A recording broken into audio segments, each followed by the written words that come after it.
Story शुरू होती है एक ओल्ड मैन से जो पेन से लिखते हुए खुद को इंट्रोड्यूस करता है। शल्तियार von the Krems annex empire का चांसलर। क्रेम्स डिस्क्राइब करता है कि वो लॉयल सर्वेंट है जिसने मास्टर की सेवा के प्लेजर को वैम्पायर किंग बनने की ग्लोरी से ऊपर रखा। वो कहता है कि वो अपने मास्टर की लिमिटलेस अचीवमेंट्स लिखने के लिए ये रिकॉर्ड छोड़ रहा है। कहानी शुरू हुआ था उस दिन से जब आसमान पर्पल लाइटनिंग से फटा था और उसी चमक के बीच एक आदमी दूसरी दुनिया से उतरा था। वो आदमी इस वर्ल्ड में आते ही एनेक्स कॉन्टिनेंट को कंकर करता है। सब लोग एनेक्स कॉन्टिनेंट के एम्परर के नाम पर चीयर करते हैं और उसकी विक्ट्री सेलिब्रेट करते हैं। चांसलर क्रेम्स अपने मास्टर के पास जाता है और कहता है कि अब सारी डायमेंशंस उसके कदमों में हैं। लेकिन एम्परर धीमी आवाज में कहता है कि आखिर में कोई भी उसके होमलैंड के बारे में कुछ नहीं जान पाया। क्रेम्स उसे देखता है और समझ नहीं पाता कि मास्टर के भीतर कैसी उदासी है। क्रेम्सले नरेशन जारी रखता है। ये आदमी उसका मास्टर है जिसने केवल 50 सालों में पूरा कॉन्टिनेंट जीत लिया। क्रेम्सले बताता है कि उसका मास्टर इतनी पावर रखता है कि बस सोचने से लाखों डेड को कंट्रोल कर लेता है और उसकी तलवार माउंटेन्स को चीर देती है, यहाँ तक सीज को भी डिवाइड कर देती है। वो अनक्स एम्पायर का इमोर्टल एम्परर है जो लिविंग और डेड दोनों का राजा है। क्रेम्स लिखता है कि अनगिनत लोग उसकी पावर के आगे झुकते हैं और जो भी उसे चुनौती देता है वो अनडेड बनकर उसकी इटर्नल लॉयल्टी की कसम खाता है। ड्रैगन्स जिन्होंने कॉन्टिनेंट को टेरर में डाला था, डीमन किंग, डीमन वर्ल्ड के साथ arch dukes, martial arts world का हेवनली डेमोन, यहाँ तक कि वर्ल्ड ट्री का स्पिरिट किंग भी सब उसके सामने गिर चुके हैं। अनक से जुड़ी सारी डिमेंशंस उसके कंट्रोल में है। लेकिन क्रेम्सले सोचता है कि उसका मास्टर क्या चाहता है और जवाब सिंपल है, वो अर्थ वापस जाना चाहता है। मगर हर डायमेंशन घूमने के बाद भी रास्ता नहीं मिलता। आखिरकार वो अपने थ्रोन से सब वेसल्स को बुलाता है और कहता है कि वो अब टायर्ड है और अब वो लॉन्ग स्लिप चाहता है। फॉलोअर्स शॉक में होते हैं और कोई पूछता है कि इसका मतलब क्या है। एक स्केलेटल लिच कहता है कि वे मास्टर के लिए खोज जारी रखेंगे, लेकिन एम्परर कहता है कि अब लौटने का कोई मतलब नहीं। 300 साल बीत चुके हैं, उसका परिवार, उसके दोस्त सब मर चुके हैं और अब बहुत देर हो चुकी है। वो नया आदेश देता है कि अब सब लोग उसके इटर्नल रेस्ट का रास्ता ढूंढे। पैलेस में रोने की आवाजें गूंजती हैं, लेकिन एम्परर का आर्डर कोई नहीं बदलता।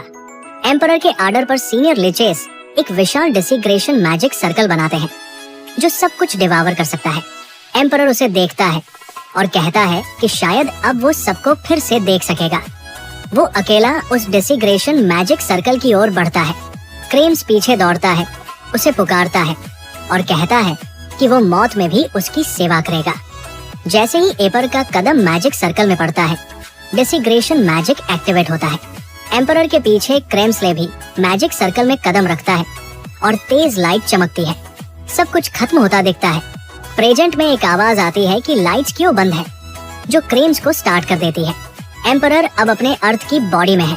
नाम है कांगजोन और उसकी बाहों में एक बेबी गर्ल है।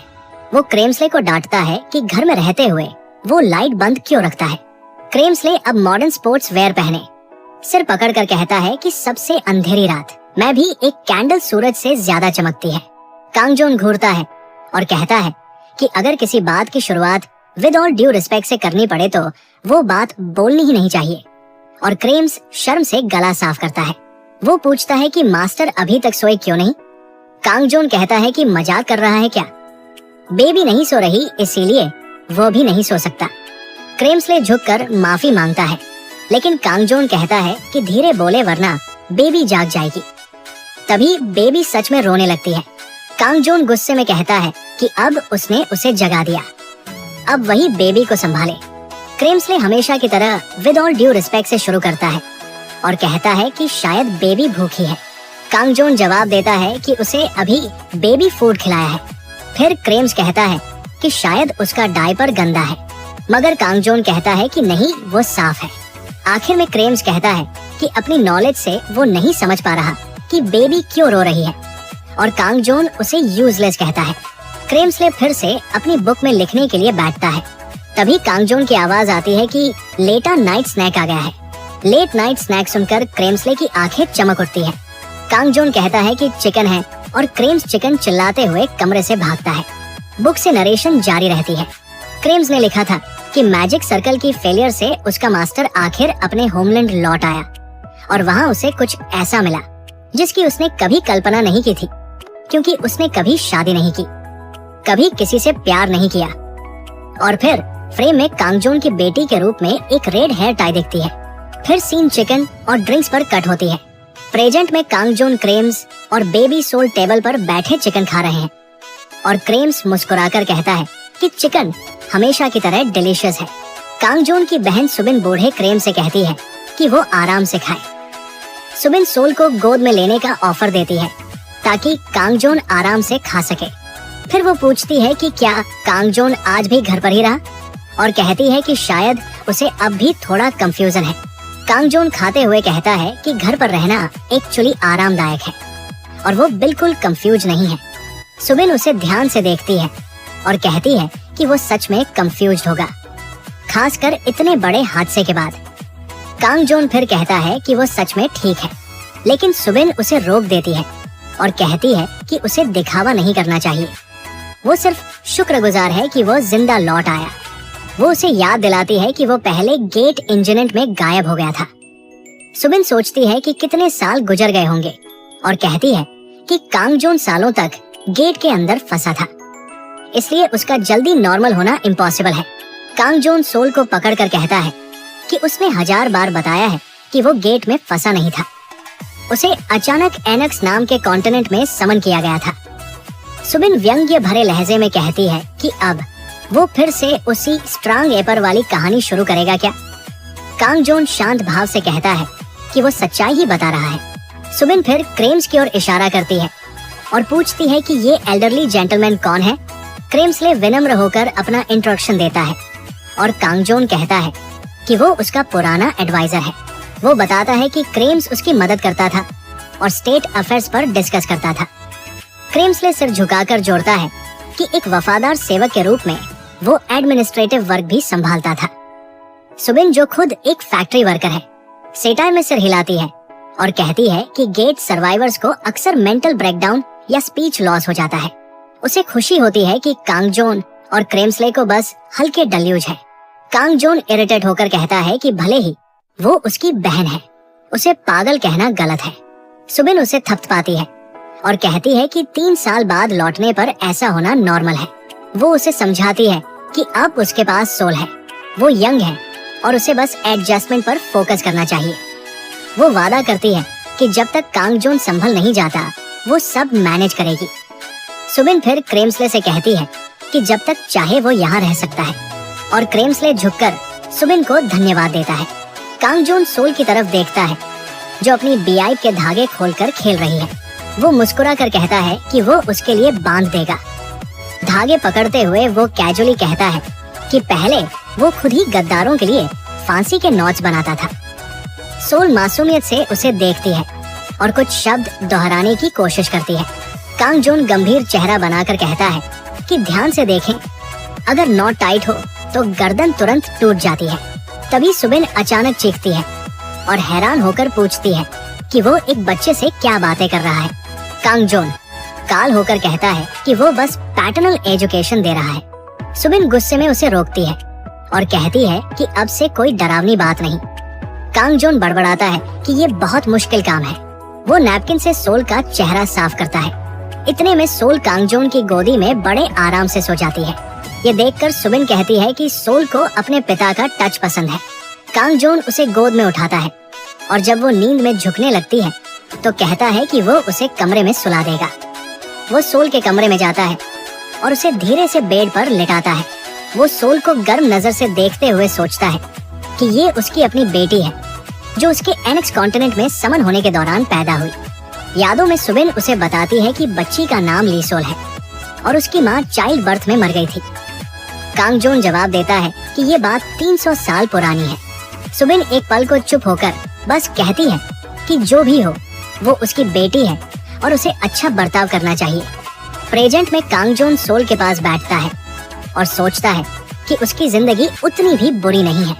उसे याद आता है कि एनेक्स कॉन्टिनेंट में सनसेट के टाइम क्रेम्सले ने उससे पूछा था अगर वो कभी होमलैंड लौटे तो क्या करेगा। कांगजो ने जवाब दिया था कि वो बस एक शांत ऑर्डिनरी जिंदगी जीना चाहता है जहाँ कोई उसे नोटिस ना करे। अब वो सोल को ब्लैंकेट से ढकता है और सोचता है कि शायद इसी तरह बच्चे को पालना और जीना भी एक ऑर्डिनरी जिंदगी है। वो उठता है और डेस्क पर रखे कुछ पेपर्स देखता है। जब वो उन्हें उठाता है तो बिल्स और पेमेंट नोटिसेस दिखते हैं। फिर सीन अगले दिन दोपहर को कट होती है और कांगोन कहता है कि उन्हें एक प्रॉब्लम हो गई है। वो सोल को स्पून से खाना खिला रहा है और पीछे क्रेम्स खड़ा है।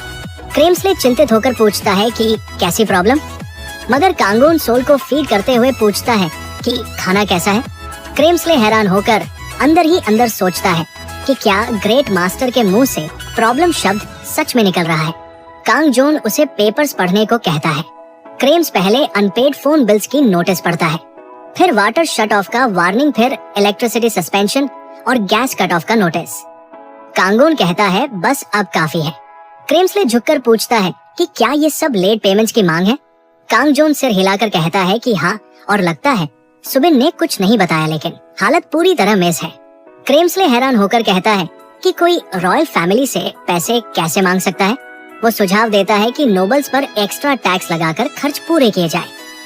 कांगजोन हंसी रोक नहीं पाता और सिर पकड़कर जोर से हंसने लगता है, जबकि क्रेम्सले डर जाता है और समझ नहीं पाता कि मास्टर को क्या हो गया। कांगजोन मिस्टीवर स्माइल के साथ कहता है कि इस दुनिया में उनकी हालत एनेक्स के स्लेव्स जैसी है। वो कहता है कि यहाँ उन्हें मेहनत करनी पड़ती है, दूसरों की सर्विस करनी पड़ती है और बदले में थोड़ा सा पैसा मिलता है। क्रेम स्लेव शॉक में खड़ा रहता है। एक रॉयल वैम्पायर लिनिएज का आर्च ड्यूक जो कभी राज्य चलाता था, अब यहाँ एक मामूली आदमी बन गया है। वो घुटनों पर गिरकर इस स्लेव वाली बात को हजम नहीं कर पाता। वो खुद को संभालने की कोशिश करता है और तय करता है कि असली फॉलो वही है जो कठिन समय में भी लॉयल्टी साबित करे। वो घुटनों पर झुककर कहता है कि वो फिर से एम्पायर खड़ा करने में मदद करेगा ताकि कांगजोन एक बार फिर थ्रोन पर लौट सके। कांगजोन हल्के स्वर में कहता है कि जैसा चाहे वैसा करे। फिर सोल को गोद में लेकर धीरे से कहता है कि अब उन्हें पैसे कमाने होंगे। कुछ टाइम बाद कांगजोन सोल को बेबी फूड खिलाने की कोशिश करता है और कहता है कि वो मुंह खोले, लेकिन सोल जिद में सिर घुमा देती है। पास ही सुबिन खड़ी देखती है और मुस्कुराते हुए कहती है कि उसने स्पेशली ब्लैक सेसमी से ये बेबी फूड बनाया था, पर लगता है सोल को ये पसंद नहीं। कांगजोन को याद आता है कि किसी ने कहा था बच्चे को जबरदस्ती खिलाने से बेहतर है उसे खाने में इंटरेस्ट दिलाओ, उसे प्ले की तरह महसूस करवाओ। वो कहता है कि अब गेम खेला जाएगा और सुबिन और सोल दोनों उसकी तरफ उत्सुकता से देखते हैं। कांगजोन समझाता है कि ये कंपटीशन है, जो अपने खाने को जल्दी चबाकर निगल लेगा वो जीतेगा। स्पून उठाते हुए कहता है कि अगर सोल जीतती है तो आज जो चाहे कर सकती है। सोल की आंखों में एक्साइटमेंट चमकती है और वो खुशी से चिल्लाती है। सुबिन सोल को फीड करती है और हंसकर कहती है कि उसे अपने पापा को हराना है। कांगजोन चालाक मुस्कान के साथ सोचता है कि वो बहुत स्लो है। वो अपने अतीत को याद करता है, एनेक्स कॉन्टिनेंट पर जहां उसे सीधे चॉइस में फेंक दिया गया था। सोचता है कि एब्सोल्यूट पावर तक पहुंचने का कारण बस एक था, उसने हर छोटी चीज में पूरी ताकत लगा दी थी, चाहे वो एक रैबिट को हंट करना ही क्यों ना हो। अचानक वो तेजी से खाने लगता है और सोल को सॉरी कहता है, क्योंकि इतनी धीमी स्पीड से सोल उसे कभी नहीं हरा पाएगी। सोल शॉक में देखती है, उसकी आंखें भर आती है और कुछ ही पल में वो रो पड़ती है। सुबिन दौड़कर उसे गोद में लेती है और गुस्से में पूछती है कि उसने उसे क्यों रुलाया। कांगजोन कहता है कि उसका ऐसा इरादा नहीं था, लेकिन सुबिन कहती है कि लग तो ऐसा ही रहा था। कांगजोन अपनी रोती बेटी को देखता है और कहता है कि अगर उसे ये अनफेयर लगता है तो उसे स्टंगर बनना चाहिए। सुबिन चुप खड़ी रहती है जबकि सोल और जोर से रोने लगती है। दूसरी तरफ क्रेम्स अपनी नोटबुक में लिखता है कि एपर ने आज सुबह प्रिंसेस को फूड ड्यूल में चैलेंज किया। मैजेस्टी ने पूरी कोशिश की और 3 साल की प्रिंसेस से जीत छीन ली। वो खिड़की से बाहर देखते हुए लिखता है कि उसे एपर के फ्यूचर एक्शंस को लेकर थोड़ा कंसर्न महसूस होता है। बाद में कांगोन सोल को पकड़कर सुबिन से पूछता है कि क्या वो आज बाहर जा सकता है। सुबिन सफाई करते करते रुकती है और हैरान होकर पूछती है कि अचानक क्यों। वो कहती है कि आज उसकी छुट्टी है और वो सोल को संभाल लेगी, लेकिन उसे अकेले बाहर जाने देना ठीक नहीं। क्रेम्सले हंसते हुए बीच में बोलता है कि कोई चिंता नहीं, वो साथ रहेगा। मगर सुबिन चौंक कर पूछती है कि वो भी जा रहा है क्या। फिर सीन बस पर कट होती है। कांगजोन और क्रेम्सले बस में दिखते हैं। सफर के दौरान कांगजोन को सुबिन से उसकी बातचीत याद आती है, जब उसने माना था कि उसके पास एक भी पैसा नहीं बचा। वो बताती है कि जिस मोहल्ले में वे रहते हैं वो अनसेफ है, इसलिए किराया सस्ता है, लेकिन अब वो डिपॉजिट इस्तेमाल कर रही है। कांगजो ने पूछा था कि उसकी बहन को कितना पैसे चाहिए, पर उसने कहा था कि वो संभाल लेगी और उसे खुद पर ध्यान देना चाहिए। फिर हंसकर बोली थी कि अगर इस हफ्ते खरीदा हुआ लॉटरी टिकट जीत गया तो करीब 1 अरब वो मिलेंगे। तब वो किसी सुरक्षित जगह शिफ्ट हो जाएंगे और वो पूरी तरह सोल पर ध्यान दे पाएगी। उसने सोती हुई सोल की तरफ देखते हुए कहा था कि इस उम्र में उसे बस प्यार और अटेंशन चाहिए। बस में बैठे हुए कांगजोन सोचता है कि ये प्रॉब्लम ऐसी है जिसे पैसे से सॉल्व किया जा सकता है। वो क्रेम से कहता है कि उसने इस पर विचार किया है। उनकी फाइनेंशियल एक्टिविटीज के लिए क्रेम्सले को एक नई पहचान चाहिए। क्रेम्सले पूछता है कि क्या वो उसके नाम की बात कर रहा है। कांगजोन हाँ कहता है और बताता है कि उसने उसके लिए इस दुनिया के हिसाब से परफेक्ट नाम सोचा है। क्रेम्स उत्साहित होकर सोचता है कि उसका महान एपर अब उसे नया नाम देने वाला है। कांगजोन कहता है कि अब से वो शल्तियर वन द क्रेम्सले नहीं बल्कि चोई डोल्सो है। क्रेम्सले कंफ्यूज होकर नाम दोहराता है और सोचता है कि उसे इस दुनिया में आए ज्यादा समय नहीं हुआ, पर ये नाम कुछ अजीब। तभी कांगजोन उसका चेहरा देखता है और पूछता है कि उसे नाम पसंद नहीं आया क्या, मगर क्रेम्सले तुरंत सिर हिलाकर इनकार करता है। कांगजोन समझाता है कि डोल्सो नाम लॉयल्टी का सिंबल है। डोल मतलब रॉक, सो मतलब स्टील, और ये नाम सबसे लॉयल फॉलोअर्स को दिया जाता है।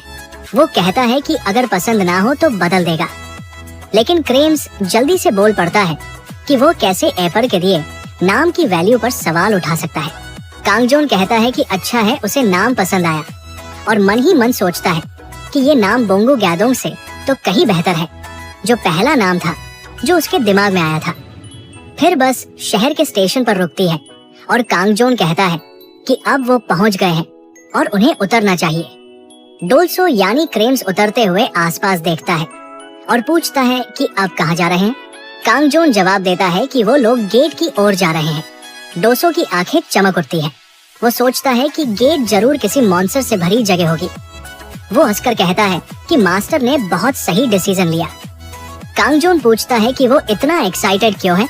डोल्सो फिलोसफर अंदाज में कहता है कि चाहे तलवार कितनी भी महान क्यों ना हो, अगर उसे लंबे समय तक शीत में रखो तो वो डल और रस्टी हो जाती है।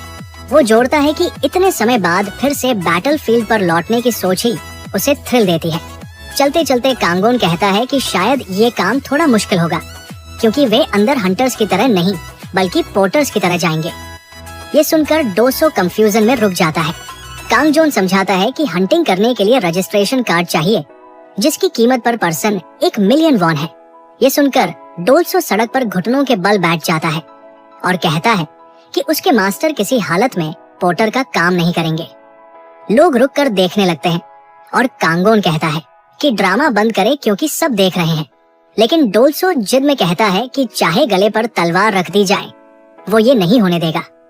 कांगजोन का चेहरा धीरे धीरे अंधेरा पड़ता है और वो इम्पोजिंग आवाज में पूछता है कि क्या सच में उठेगा नहीं। फिर तेज लहजे में पूछता है कि क्या वो मरना चाहता है। डोसो डर जाता है और उसे याद आता है हेवनली डेमन, जो मास्टर की वार्निंग अनसुनी करके खत्म हो गया था। वो तुरंत उठता है और माफी मांगता है। कांगजोन उसके कंधे पर हाथ रखता है और कहता है कि वो जानता है ये सब उसकी लॉयल्टी से आया है। फिर उसे शांत करता है कि पोर्टर का डेली वेज करीब 3 लाख फोन है। बस कुछ दिन काम करके रजिस्ट्रेशन फी और बिल्स भर लेंगे, फिर ये जॉब छोड़ देंगे। तभी सीन के बाहर कोई दूसरे आदमी की साउंड आती है। अगर आप इसका नेक्स्ट चैप्टर देखना चाहते हैं तो कमेंट्स में जरूर बताएं। मिलते हैं अगले वीडियो में।